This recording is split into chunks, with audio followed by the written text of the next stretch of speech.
Next topic है आपका रेखीय आवर्धन के लिए सूत्र। तो रेखीय आवर्धन m इज इक्वल टू क्या होता है, प्रतिबिंब की ऊंचाई, इसको हम I से रिप्रेजेंट करते हैं, अपान वस्तु की ऊंचाई, इसको हम O से रिप्रेजेंट करते हैं। तो M1 M2 एक अवतल दर्पण है, इसके सामने एक बिंदु वस्तु एक वस्तु AB रखी है, बिंदु वस्तु नहीं, वस्तु AB। M1 M2 एक अवतल दर्पण है, इसके सामने एक वस्तु AB रखी हुई है। एक प्रकाश किरण मुख्य अक्ष के समांतर चलती है, जो दर्पण के बिंदु M पर पड़ने के बाद परावर्तित होकर दर्पण के मुख्य फोकस से होकर जाती है। एक प्रकाश किरण आती है, वो वक्रता केंद्र से होकर जाती है, जो परावर्तन के पश्चात उसी पथ पर वापस लौट आती है। एक प्रकाश किरण दर्पण के ध्रुव से जाती है, परावर्तन के पश्चात PA डैश दिशा में परावर्तित हो जाती है। यहाँ पे परावर्तित किरणें एक दूसरे को काटती हैं, वहीं पर वस्तु AB का प्रतिबिंब A डैश B डैश बन रहा है। एंगल APB ये I है और एंगल BPA डैश ये R है। तो angle APB, angle APB, angle APB ये आपतन कोण है, और angle BPA dash, angle BPA dash ये R है, ये परावर्तन कोण है। आपतन कोण बराबर परावर्तन कोण के, इसलिए angle APB is equal to angle BPA dash, ये परावर्तन के नियम से आता है। एंगल ABP ये 90 degree, angle A dash B dash P ये 90 डिग्री। अब त्रिभुज ले रहे हैं ABP, दो त्रिभुज ले रहे हैं, त्रिभुज ABP तथा त्रिभुज A dash B dash P में। ये दोनों त्रिभुज क्या हो गए, समकोणिक त्रिभुज हो गए, तो इनकी संगत भुजाओं का अनुपात आपस में बराबर होगा। तो A dash B dash upon AB is equal to PB dash upon PB। इसको इक्वेशन नंबर फर्स्ट मान ले रहे हैं। A डैश B डैश क्या है, A डैश B डैश ये प्रतिबिंब की ऊंचाई यानी प्रतिबिंब का आकार। तो प्रतिबिंब की ऊंचाई है, तो हम इसको I से रिप्रेजेंट करते हैं। यहाँ पे I यानी प्रतिबिंब का आकार या ऊंचाई। तो प्रतिबिंब का नीचे की ओर है, यहाँ पे मुख्य अक्ष से नीचे की ओर उद्वारिता, तो ये दूरी क्या हम लेंगे, ऋणात्मक में लेंगे। AB क्या है, वस्तु की ऊंचाई है, ये हम मुख्य अक्ष से उद्वारिता ऊपर की ओर ले रहे हैं, तो ये क्या हो जाएगा, धनात्मक हो जाएगा, plus O।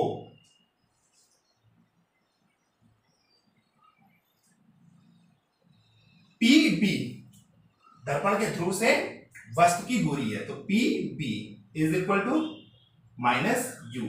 P dash B dash PB dash, sorry PB dash ये क्या है, PB डैश ये क्या है, दर्पण के ध्रुव से प्रतिबिंब की दूरी, तो इसको हम माइनस V से रिप्रेजेंट करते हैं। A dash B dash is equal to minus I, AB is equal to plus O, PB is equal to minus U, PB dash is equal to minus V। अब ये सभी मान हम समीकरण 1 में रखेंगे। तो समीकरण 1 में A डैश B डैश की वैल्यू क्या है, माइनस I, AB की वैल्यू क्या है O, PB dash minus V, PB minus U, यहां से आ जाएगा I upon O is equal to minus V upon U। अगर पता है M इज इक्वल टू क्या होता है, I upon O, M is equal to I upon O, और I upon O minus V upon U के बराबर है, तो M is equal to I upon O is equal to minus V upon U।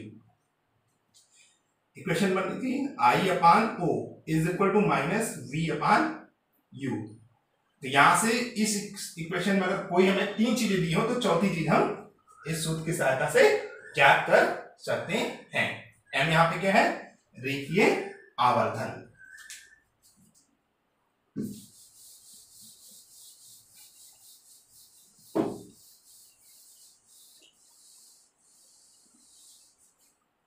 Next topic है वक्रता त्रिज्या R। वक्रता त्रिज्या R तथा फोकस दूरी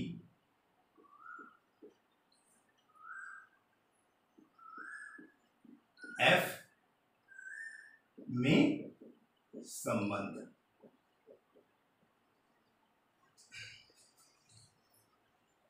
मान लिया M1 M2 एक अवतल दर्पण है, P इसका ध्रुव है, C इसका वक्रता केंद्र है। एक प्रकाश किरण AB मुख्य अक्ष के समांतर आ रही है। परावर्तन के पश्चात ये दर्पण के फोकस से होकर जाएगी। वक्रता केंद्र और गोलीय दर्पण के किसी भी बिंदु को मिलाने वाली रेखा उस पर अभिलंब कहलाती है। तो एंगल ए बी पी ये क्या हो जाएगा, आपतन कोण आई, और ये हो जाएगा परावर्तन कोण R. Angle A B C is equal to I, angle C B F is equal to R. हमें मालूम है आपतन कोण बराबर परावर्तन कोण, इसलिए angle A B C is equal to angle C B F के इक्वेशन नंबर 1 मान लेते हैं। अब देखिए यहाँ पे ए बी और पीसी एक दूसरे के समांतर रेखाएं हैं और एक तिर्यक रेखा बीसी इसको कट कर रही है, तो इसलिए angle A B C is equal to angle B C F के। ये कोण और ये कोण एकांतर कोण है।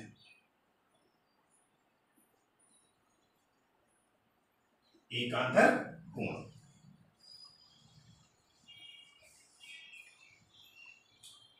अब ये दोनों, इसको समीकरण 2 मान लो लेते हैं, तो समीकरण 1 व 2 से, समीकरण 1 व 2 से क्या जाएगा,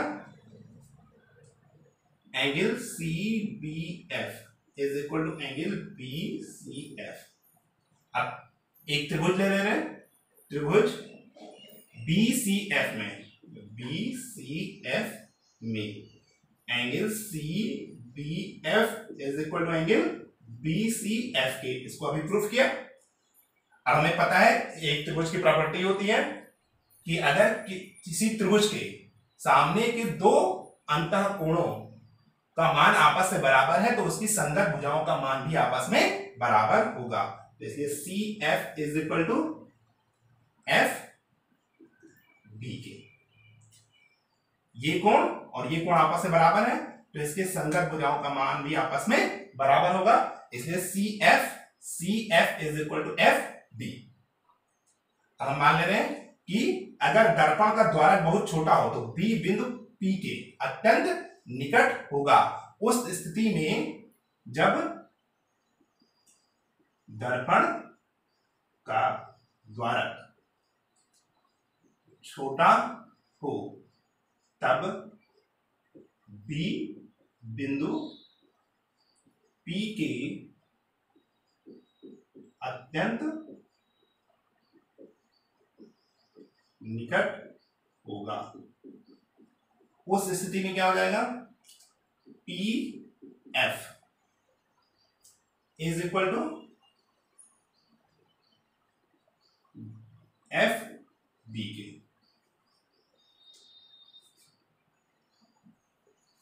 इसको समीकरण नंबर 3 मान लेते हैं, इसको समीकरण नंबर 4।